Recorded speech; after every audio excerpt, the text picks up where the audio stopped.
Boa tarde, pessoal. Bem-vindos.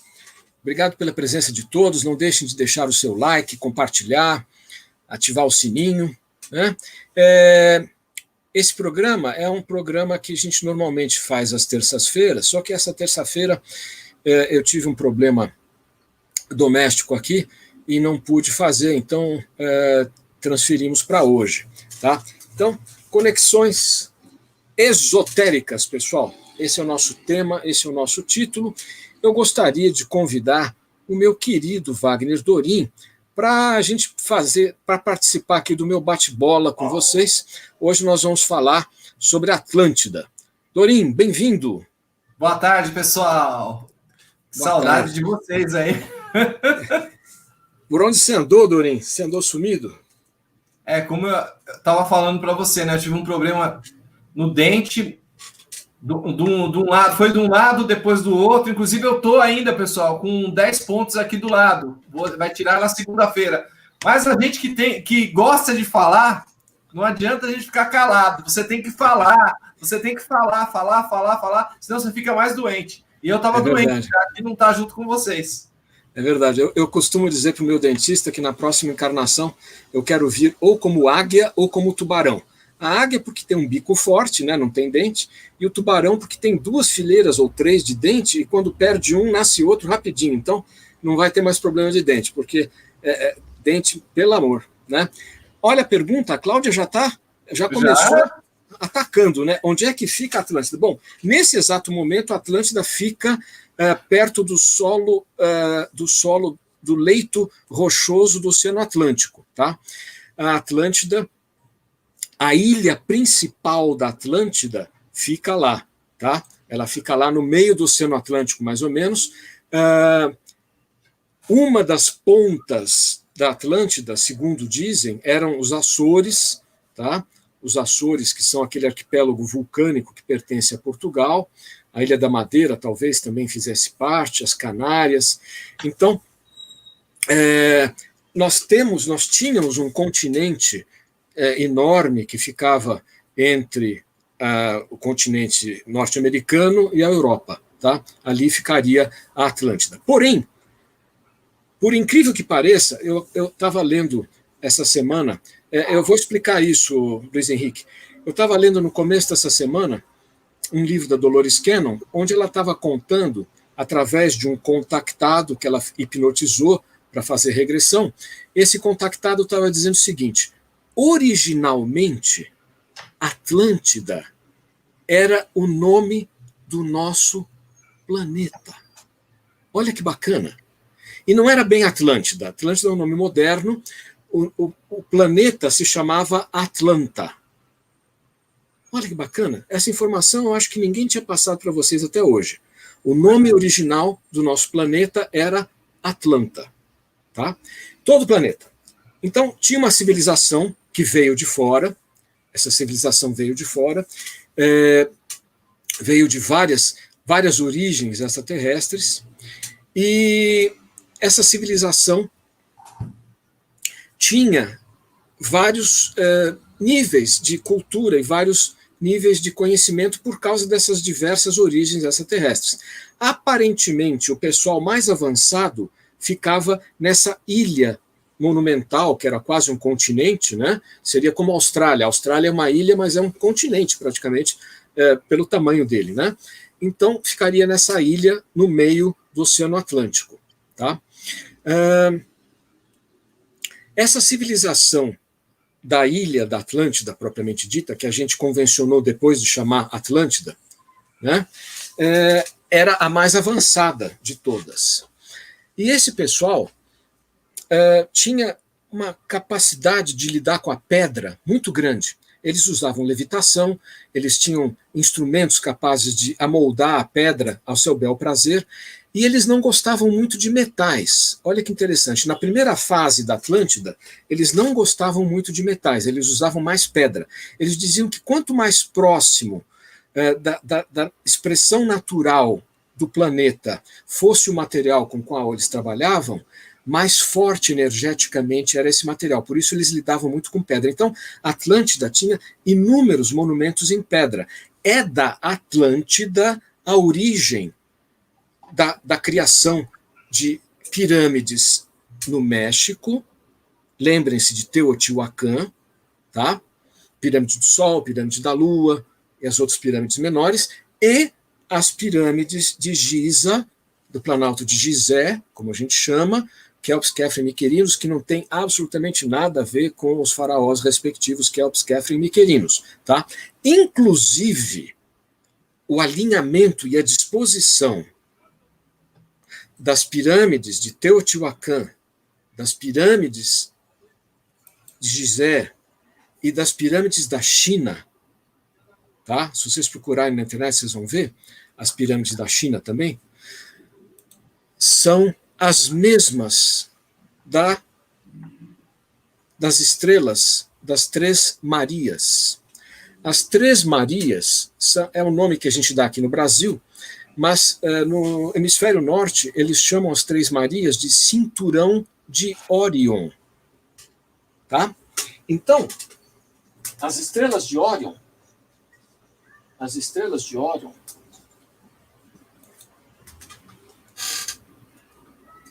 existem vários livros a respeito de Órion, as profecias de Órion, o mistério de Órion, tá? Porque esse pessoal descobriu que o alinhamento entre as pirâmides de Gizé e as estrelas de Órion, do cinturão de Órion, é tão perfeito que não pode ser ao acaso.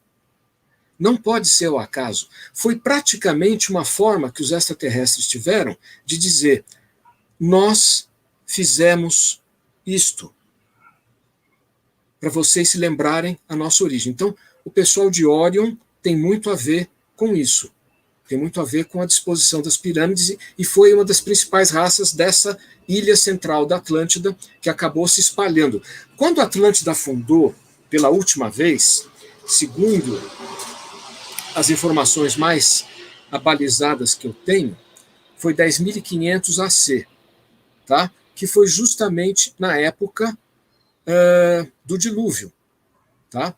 As pirâmides do Egito são os primeiros monumentos construídos logo após o dilúvio, pelo próprio pessoal que saiu da Atlântida.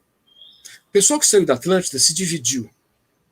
Parte foi para o México, Península de Yucatán, atual, parte foi para a Europa e para a África. Aqueles que foram para a Europa ficaram numa região do norte da Espanha, que hoje em dia se chama País Basco. Se vocês estudarem a questão da língua basca, vocês vão ver que ela não tem relação com nenhuma outra língua no mundo. O euskera. Não tem relação com nenhuma outra língua no mundo. No entanto, a palavra Atlântico, Atlântida, Atlant, é a mesma no País Basco e a mesma para os maias. Os maias foram os receptáculos daquela cultura da Atlântida, tá? Do lado da América. Isso aí é um desenho, é uma pintura, Dorim, de como teria sido a Atlântida na descrição de Platão. Platão, vocês sabem, é verdade, Cláudia, a maioria dos bascos tem RH negativo, isso tem muito a ver com extraterrestres, tá? Todo mundo fala que extraterrestres têm, na maioria, o indicador Rhesus negativo. O Platão, ele descreve a Atlântida em 2 dos seus livros, né? Timeu e Crítias. E ele fala da cultura elevadíssima. Vocês veem, gente, como é que dos 2 lados do Oceano Atlântico, ou seja, isso aí é Teotihuacan, Pirâmide do Sol, dos 2 lados do Oceano Atlântico, as culturas fizeram pirâmides. A área da base da pirâmide de Teotihuacan é a mesma área da base da pirâmide de Quéops. Qual a chance estatística disso ser ao acaso? É virtualmente 0. 0. Não tem como ser ao acaso. Tá? Isso aí, nada é por acaso. Então, quando essas culturas se espalharam para sobreviver à Atlântida, né, ao afundamento da Atlântida, eles acabaram levando grande parte da cultura esotérica deles para o Egito, principalmente. A habilidade de lidar com a pedra é da Atlântida. E vocês veem que quando eles passaram para o Peru, por exemplo, porque, pessoal, vocês vão achar que eu estou brincando. A Dolores Cannon comentou a respeito da capacidade de fazer as coisas voarem na Atlântida, tá? Eles acabaram criando discos voadores mais tarde na Atlântida, mas antes eles não usavam disco voador, não. Sabe o que eles usavam? Eles levitavam. Eles levitavam e se dirigiam para onde eles queriam ir, tá? E sabe qual era a diversão deles? Era montar em tapete e fazer o tapete voar. Vocês já ouviram falar nisso? Vocês acabaram de descobrir qual é a origem do mito do tapete voador. Mito. Mito nada. Os atlantes sentavam-se em tapetes e iam juntos com o tapete para onde eles queriam. Tapetes voadores. Muito bem. Eles visitaram, levitando, ou viajando, ou com disco voador, o mundo inteiro. E no Peru, eles criaram uma pequena civilização que ficou conhecida como as cidades de Cusco, Machu Picchu, assim por diante. Quando vocês investigam cidades como Cusco, vocês vão ver que existem 3 ou 4 níveis diferentes de acabamento das pedras, dos muros. Os muros mais complexos de Cusco, e de Sacsayhuamán, e de Tiahuanaco e tudo mais, e de Pumapunco, são extremamente bem acabados. Você não consegue enfiar uma lâmina de canivete entre uma pedra e a outra. As pedras parecem que são curvas, não tem nenhuma linha reta naqueles muros de Cusco, de Sacsayhuamán, é tudo curvo, porque as pedras eram moldadas como se fosse argila, gente. Tá? E não dá para a gente imaginar outra coisa. Eles eram assim. Muito bom. Depois que eles saíram de lá, e agora vai uma outra dica que provavelmente vocês não sabiam. Vocês já ouviram falar que os maias desapareceram de uma hora para outra da face da Terra, por volta do ano 700 da era cristã? Vocês já ouviram falar nisso, né? Você sabe o que eles fizeram? Eles mudaram de dimensão. Eles se elevaram e coletivamente passaram para outro lugar. Tá? Foi a primeira vez ou a segunda vez que isso foi feito aqui na Terra. Coletivamente, eles passaram para outra dimensão. E eles deixaram a civilização fantástica nas selvas da América Central e da América do Norte, porque o México está tecnicamente na América do Norte. Tá? Eles deixaram aquela civilização com pirâmides, com templos maravilhosos. Né? Tem templos onde você vê a luz do solstício ou do equinócio fazendo com que pareça uma cobra descendo a escada do templo. Né? O que liga também a cultura maia com a cultura tibetana do dragão. A gente estava falando do dragão na live anterior. Pessoal, é o seguinte, por força profissional, eu trabalho com relógios. Eu não vendo relógio nem nada, eu escrevo sobre relógios. Eu tinha uma revista sobre relógios, eu vou volta e meia para a Suíça e para o México, dentre outros lugares, para trabalhar, para fazer reportagens sobre relógios. E fui várias vezes para o México, profissionalmente, por causa dessa revista, e o meu lugar preferido na cidade do México é o Museu de História Natural. Tá? É o Museu de História Natural. O Museu de História Natural da cidade do México é um dos mais lindos do mundo. Se vocês tiverem oportunidade, quando passar esse negócio aí, e irem visitar o México, a cidade do México, não deixem de ir no museu, é maravilhoso. O museu é maravilhoso. E eu estava lá subindo uma escada rolante, eu vejo o quê? Eu vejo uma mandala. Falei, uai, mandala aqui no México? Eu perguntei para uma guia, ela falou, sim, os maias faziam mandalas. O quê? E os tibetanos também. Os sacerdotes maias usavam uns chapéus, uns aparatos na cabeça. Se vocês depois procurarem na internet, aqueles guias, aqueles oráculos tibetanos, também usam exatamente o mesmo tipo de capacete elaborado na cabeça, aquele adorno de cabeça elaborado. E agora o golpe de misericórdia, gente. Existem estudos de faculdades, estudos linguísticos, acadêmicos, mostrando similaridades entre o maia e o tibetano. Matou, ou seja, aquela civilização antiga que havia no planeta, que começou na Atlântida, alguns dizem que antes da Atlântida houve uma civilização chamada... como é que chama, Doni? Lemúria. Lemúria.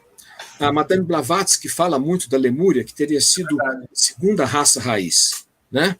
A Lemúria. Mas a Atlântida, ela foi uma civilização que praticamente povoou o planeta, ela ocupou o planeta. Alguém perguntou agora há pouco os exilados da Capela, né? Deixa eu explicar uma coisa para vocês. A Terra é um caldeirão de almas. Isso quer dizer o quê? Tem gente que veio originariamente de Lira para a Terra. Tem gente que veio de Vega para a Terra.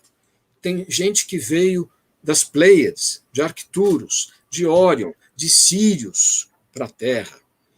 Os exilados da Capela são uma história linda, contada pelo comandante Edgar Armon, no seu livro Os Exilados da Capela. O comandante Edgar Armon foi presidente da Federação Espírita Brasileira, e ele conta essa história de que houve um desentendimento sério lá na Estrela da Capela, na constelação do Cocheiro, e uma série de almas vieram aqui para a Terra como que em exílio. Tá? O nome Exilados da Capela. Eles estão aqui também até hoje, tá? Estão também aqui até hoje. Mas veio gente de Sírios também. Vocês sabem o que esse pessoal de Sírios fez? Existe uma cultura na África, num lugar chamado Costa do Marfim, Côte d'Ivoire. Eles se chamam Dogon. Essa tribo dos Dogon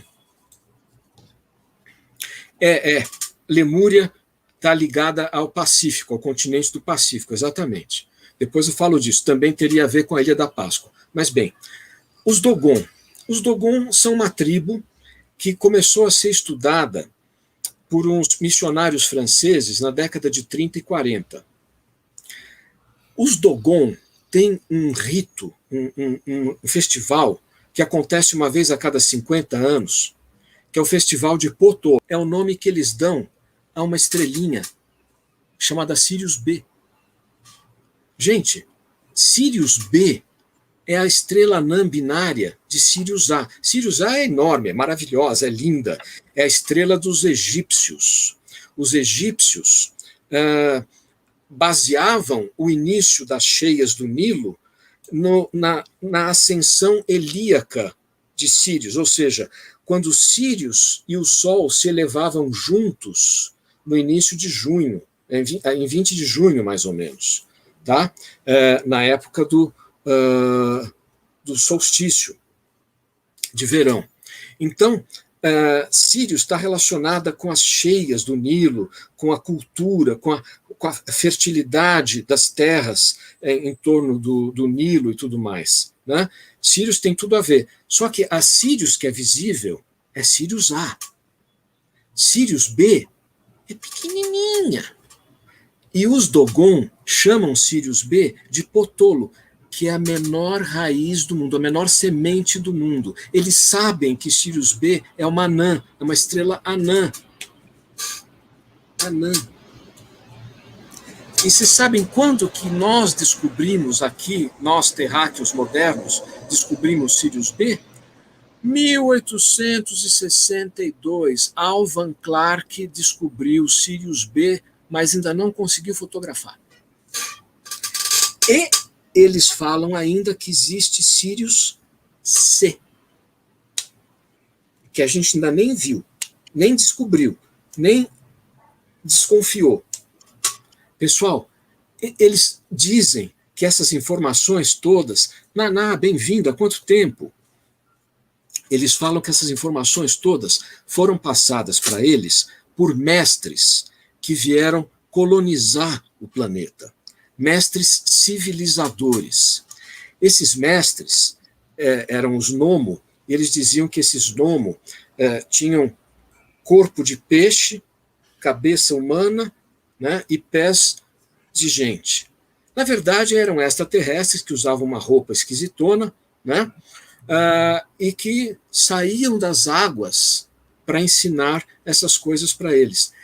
Esses mestres civilizadores estavam no mundo inteiro. No México, eles ensinaram, entre outras coisas, o cultivo do maíz. Maíz é o milho. A cultura mexicana inteira se baseia no milho. Agora, um detalhe, pessoal. Milho não cresce sozinho. Quando a espiga de milho cai no chão, os grãozinhos não caem, não plantam. Depende de você abrir a espiga, abrir as folhas do milho, pegar os grãozinhos e fertilizar, ou seja, colocar a sementinha, o grãozinho de milho no chão, para crescer outro pé de milho. Ou seja, ele depende da intervenção humana. E os alienígenas ensinaram os maias a fazer isso. Ensinaram aquele povo que vivia lá muito antigamente a fazer isso. Esses deuses civilizadores também estiveram presentes na Suméria. Os Anunnaki, eles estiveram presentes na Suméria. Na Suméria, eles ensinaram nada menos do que 37 coisas iniciais da civilização. Início da civilização humana suméria, depois do dilúvio. Depois do dilúvio, tá? Antes do dilúvio, a gente já teve cidades extraordinárias que eles fundaram. Extraordinárias. Só que essas cidades estão debaixo de 50, 100 metros de terra e de areia, ou debaixo d'água. Não dá para a gente encontrar por enquanto. Mas um dia a gente vai encontrar essas cidades. Um dia a gente vai. Mas, por enquanto, a gente tem a notícia dessas cidades pós-diluvianas. Jericó, né, Ur e assim por diante. Bom, para os sumérios, os deuses ensinaram, entre outras coisas, astronomia, astrologia, metalurgia, higiene básica, legislação. Fala, Dorim. Essas cidades, elas não estão em outra dimensão, ou que seja, elas estão lá já, mas invisíveis, e algumas pessoas já podem ver ou não? Pergunta. Aqui, ó, acabou de mandar aqui no Zap, por isso que eu estou te perguntando. Olha, eu acho que essas cidades que existiram, pré-diluvianas, elas eram cidades exclusivamente dos Anunnaki, tá? Eram dos Anunnaki. A gente não tinha interferência lá. E elas desapareceram realmente com o dilúvio. Pensa um pouquinho, elas foram criadas há 400 mil anos. 400 mil anos. É tempo pra caramba, né? Eu recomendo muito, pessoal, que vocês comprem este livro. Eu adoraria ser o autor desse livro, porque eu já estaria milionário de tanto que eu já recomendei. Comprem este livro.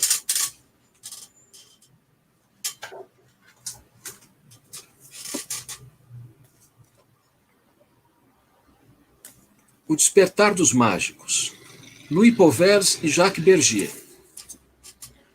Esse livro foi o livro que me iniciou no esoterismo, que me iniciou no realismo fantástico, que me iniciou no interesse primeiro pelos discos voadores e por coisas desse tipo. E nesse livro tem uma historinha muito interessante que se chama Um Cântico para São Leibowitz. Tá? Um Cântico para São Leibowitz.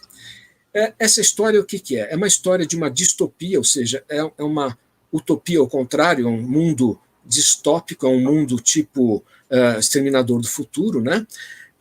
Onde aconteceu uma catástrofe nuclear, uma guerra nuclear, e aquela civilização pós-nuclear está lá tentando encontrar alguma coisa para reconstruir o que quer que seja.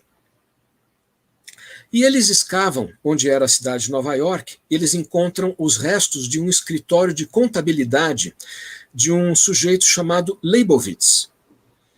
E eles encontram os livros caixa do senhor Leibovitz. Livro caixa, para quem nunca viu, é um livro de contabilidade onde tem entrada, saída, balanço, saldo, etc. Tem uma série de termos técnicos em contabilidade, e o pessoal achou que aquilo fosse um livro sagrado de alguma religião. Então, eles chamaram aquilo do livro de São Leibovitz, um equivalente à nossa Bíblia, mais ou menos. Então, tudo que estava naquele livro tinha que ser memorizado pelos monges do mosteiro de São Leibovitz. E vocês sabem como é que era a medalha daqueles que memorizavam direitinho a história do o livro caixa do São Leibovitz? Era um vaso sanitário, a tampa do vaso sanitário, que eles achavam que era uma medalha, que era um ornamento que tinha que ser usado no pescoço, e com a aba atrás, né? A tampa do vaso atrás. Gente, vocês sabem como é que chama o chapéu do Papa? Mitra. O mitraísmo era uma religião pré-cristã, onde eles usavam um chapéu que parece a cabeça de um peixe. Vocês sabem como é que era a cabeça do Oannes, que era um dos deuses civilizadores? Era uma cabeça de peixe, igualzinha a Mitra. Depois você procuram na internet. Mitra, Oannes, Nomo, cabeça de peixe. Nós estamos usando muita coisa como se nós fôssemos os herdeiros de São Leibovitz. Quando a gente encontra uma coisa, quando os arqueólogos encontram alguma coisa numa escavação e não sabem o que fazer, eles dizem objeto de culto. Lá no Museu do Cairo, existe uma peça de barro de 15 centímetros de altura que tem uma haste de cobre e uma haste de ferro junto dela. Se vocês puserem uma solução ácida dentro desse negocinho e puxarem um fio da haste de cobre e um fio da haste de ferro, vocês vão ter uma pilha voltaica, que teoricamente só foi descoberta por Alessandro Volta em 1680, ou coisa que o valha, não me lembro mais. Pilha voltaica. Como é que vocês acham que aquele pessoal pintava e entalhava o teto das pirâmides, o teto do interior das pirâmides, sem ter uma luz própria para não sujar o teto com a fumaça, com a fuligem? Lúcia, só para repetir.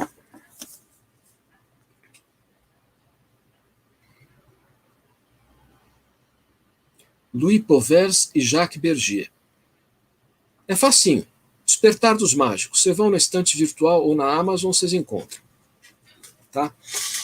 Bom, gente, pilha voltaica, feita 200, 300, 500, 1000 anos antes de Cristo, 2.500 anos antes de Alessandro Volta criar aquilo lá.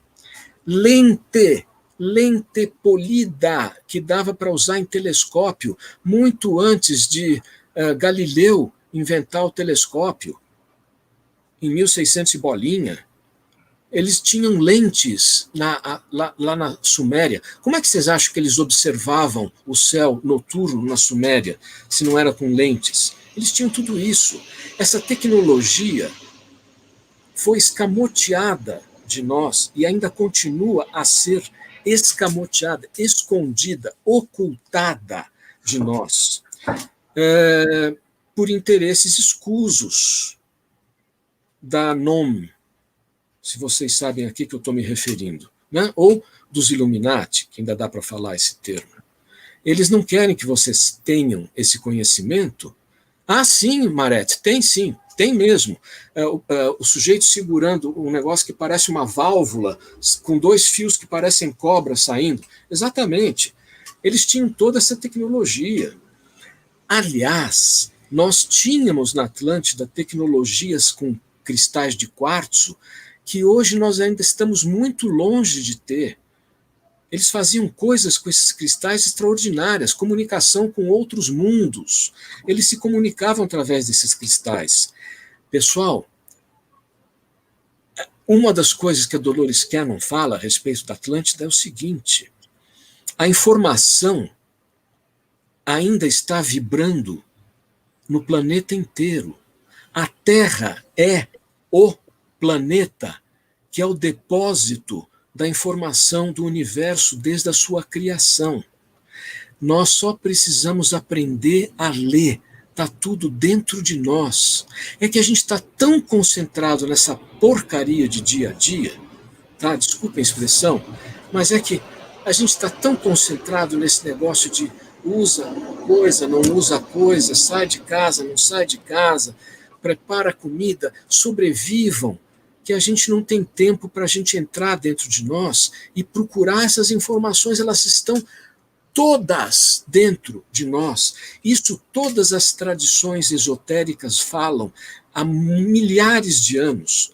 Tudo está dentro de nós. Jung, Carl Jung, o famoso psicólogo, o cara extraordinário que falou a respeito da sincronicidade, uma coisa bárbara que acontece toda hora com a gente, é a intuição falando alto para a gente, a sincronicidade. O Carl Jung falou, conhece-te a ti mesmo, tá? Conhece-te a ti mesmo. Você sabe o que está escrito na entrada da casa do Jung? O Jung fez a própria casa dele, ele construiu a casa dele com pedra, tá? Olha aí, pedra. É coisa lá de cima, pedra. É coisa dos iluminados. Mas iluminados bons, não Illuminati, iluminados bons. O Carl Jung colocou uma frase em latim. Como é que é? Bom, a tradução da frase é a seguinte: quer você saiba, quer você se ligue nisso, quer não, Deus está presente. Quer você esteja ciente disso, quer não, Deus está presente. Então, tudo que ele criou está dentro de você, porque você é uma parcela dele. É isso aí, Marete, nós perdemos a conexão. Nós perdemos a conexão que nós tivemos, sempre tivemos, aliás. Como é que vocês acham que a gente conseguiu transformar o lobo em cachorro? O lobo é um bicho bravo, né? Nós tínhamos uma capacidade de conexão mental com o lobo, e o lobo entendia que a gente queria que ele ajudasse a gente. Então o lobo começou como cão de guarda para a gente, tá? Ele começou como cão de guarda, e de lá para cá a gente foi começando a ter a domesticação de outros bichos para ajudar a gente a sobreviver. Então, daquele momento, a gente passou de catador-coletor, caçador-coletor, né, para estabelecer uma civilização fixa. E com isso, a gente começou a olhar para as estrelas e tudo mais, que foi a questão da Suméria. Só que aquela nossa conexão ancestral com os vegetais, a gente perdeu. Beth, bem-vinda, boa noite, querida. Posso fazer um adendo aí? Deve. Eu, como um bom criador de cachorro, que tenho 10 cachorros e 2 gatos, eu tenho o meu pastor alemão com quase 50 quilos, que é um pastor alemão enorme, que meus cachorros, gente, só falta falar comigo. E eu tive uma informação em uma das lives, voltando ao dia 21, que inclusive essa conexão que a gente tinha com o animal, aproveitando o que a Margarete falou agora, ela vai voltar a partir do dia 21, as conexões com todos os animais, fora as plantas. Vocês podem olhar que vocês entram dentro da floresta e tem a plantinha lá que fica uma assim, ó. Aí você olha, não tem vento, não tem nada, de repente o inseto, ele começa a vir perto de você e você vê que ele parece que quer falar com você, e o zumbido. Então isso está tendo realmente a conexão voltando aí. Vocês veem, isso aí é uma coisa, por exemplo, que certas pessoas no planeta já tiveram, e não faz muito tempo assim. Vocês pensem, por exemplo, em São Francisco. São Francisco era um cara extraordinário. São Francisco tinha uma conexão com o mundo animal fantástica, né? Irmão Sol, Irmã Lua. São Francisco era top, né? E um outro cara que eu vou falar para vocês, que é um outro livro que eu recomendo muito, muito, muito, é esse livro aqui, quer ver? Vocês me desculpem quando eu dou essas viradas, que é para pegar o livro aqui na estante, mas é essencial, senão eu não consigo. Espera aí.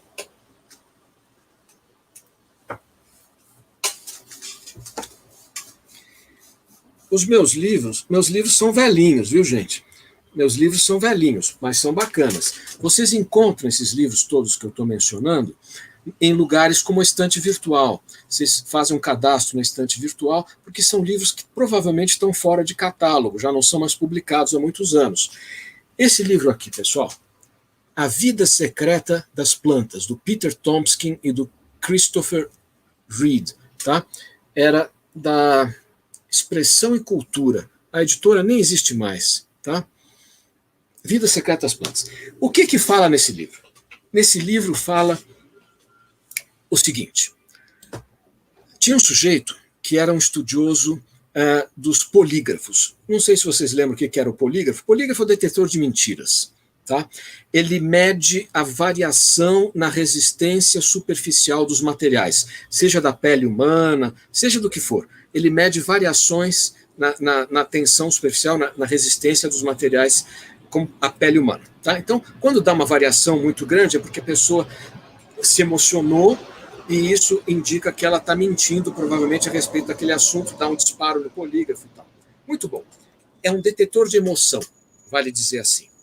E esse pesquisador, ele se aposentou do governo, ele era policial, ele se aposentou do governo, né? E... Obrigado, Maria Fernanda. E ele... Mas o que eu posso fazer para ser perdoado? Agora eu fiquei curioso, mas tudo bem, depois você me conta. Ele se aposentou do governo e se tornou um consultor sobre polígrafos. Tá? E ele estava uma tarde no escritório dele e ele resolveu fazer um ovo cozido. Tá? Resolveu fazer um ovo cozido. E, por curiosidade, ele estava com o polígrafo ligado numa planta. Se não me engano, era uma dracínia, ou dracena. No momento que ele botou o ovo na água fervendo para cozinhar, a dracena causou um disparo no polígrafo. Ele olhou aquilo e falou: como assim? Como assim? Ele falou: isso aqui, será que foi um surto de energia no polígrafo? Ele comeu o tal do ovo dele, daí ele fez o teste de novo, botou um outro ovo para cozinhar e a dracena disparou o polígrafo. Ele começou a perceber que as plantas se comunicavam com outras formas de vida quando acontecia alguma coisa assim. Tá? Exatamente, elas tinham medo das pessoas que queriam queimá-las. Foi feito um experimento numa faculdade onde 30 ou 40 alunos tinham que entrar numa estufa e um deles foi sorteado por um papelzinho para picotar com uma tesoura a planta de número 10, vamos dizer. Tá? Então, nenhum dos alunos sabia quem tinha picotado, porque cada um entrava de uma vez e tal, ninguém sabia quem que tinha sido, se tinha sido anterior, posterior, ninguém sabia. Aí, o pesquisador colocou o polígrafo em uma das plantas, e quando aquele aluno que picotou a planta passou na frente dessa plantinha com polígrafo, ela disparou, ou seja, a planta acusou o cara que picotou a planta amiga dela. Tá? Ele fez essa experiência até com camarãozinho, camarão congelado. Você fala, mas tem vida em camarão congelado? Tem.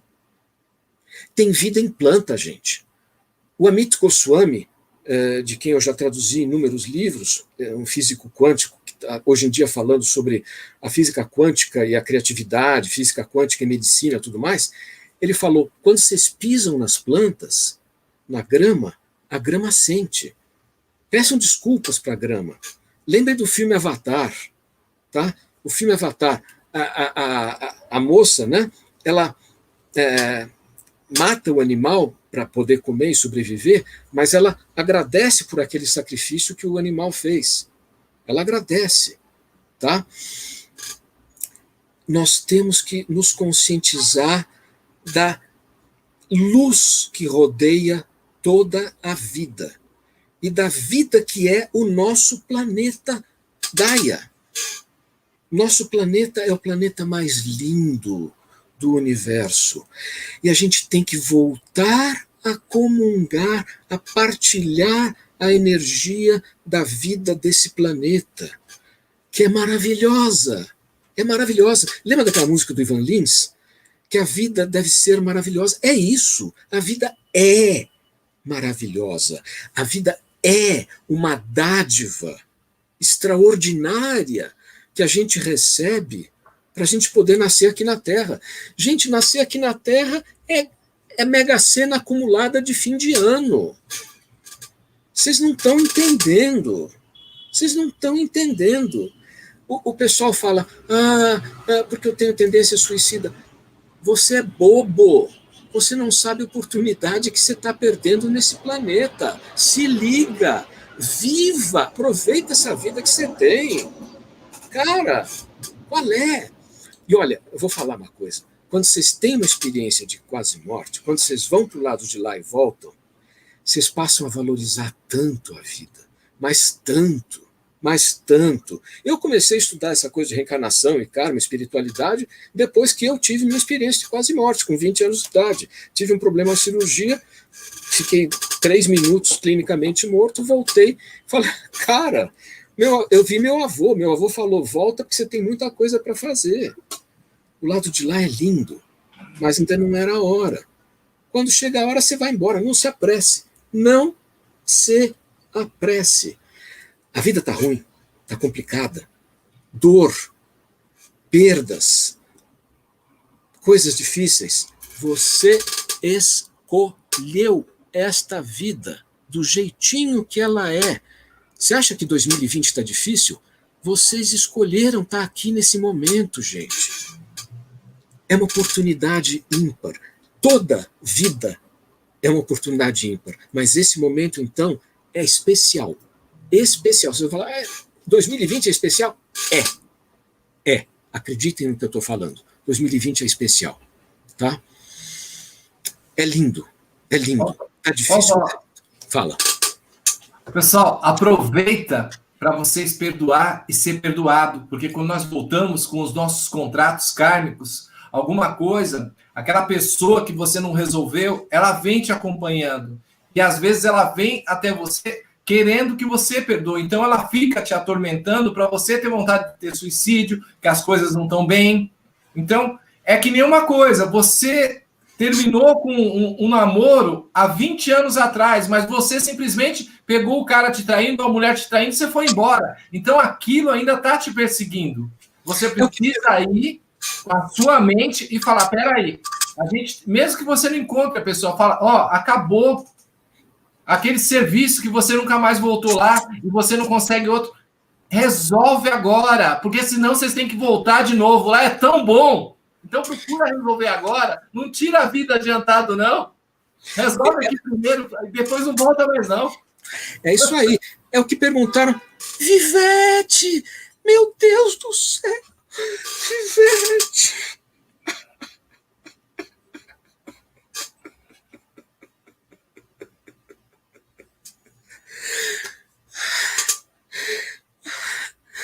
A minha aluna Vivete, uma aluna que eu tive de astrologia, ela foi casada com uma pessoa que viveu aqui em casa 30 e poucos anos atrás, um astrólogo maravilhoso, um filósofo maravilhoso, se chamava Ray Red, foi meu professor de astrologia kármica, e a Vivete foi casada com ele. O Ray Red veio cumprir o karma dele aqui no Brasil, e ele se casou com a Vivete, ele dedicou o livro dele para a Vivete. Que honra, que bom que você esteja aqui, Vivete, que bom, que bom. Eu não sei como agradecer a sua presença aqui. Que bom. Desculpem, gente, desculpem. Que bom. Um instantinho só. Pessoal, vamos aproveitar esse ensinamento do Marcelo, vamos evoluir, vamos se preparar agora com essa conexão, essa energia, essa frequência nova, essa transição planetária, esse sol maravilhoso que está para nós. Astrologia da Alma, tá? Foi um livro, para mim, importantíssimo, crucial.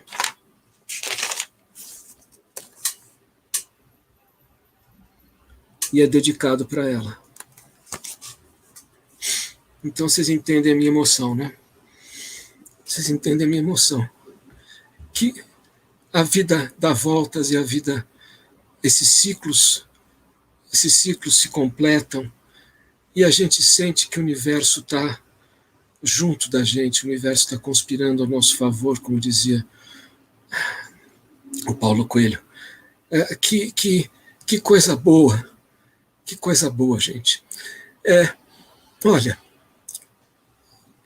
essa oportunidade que eu tenho de compartilhar essas informações com vocês é um presente que o Dorim me dá, é um presente que o Criador me deu. E quando acontece uma coisa assim, a gente percebe que a gente não está falando...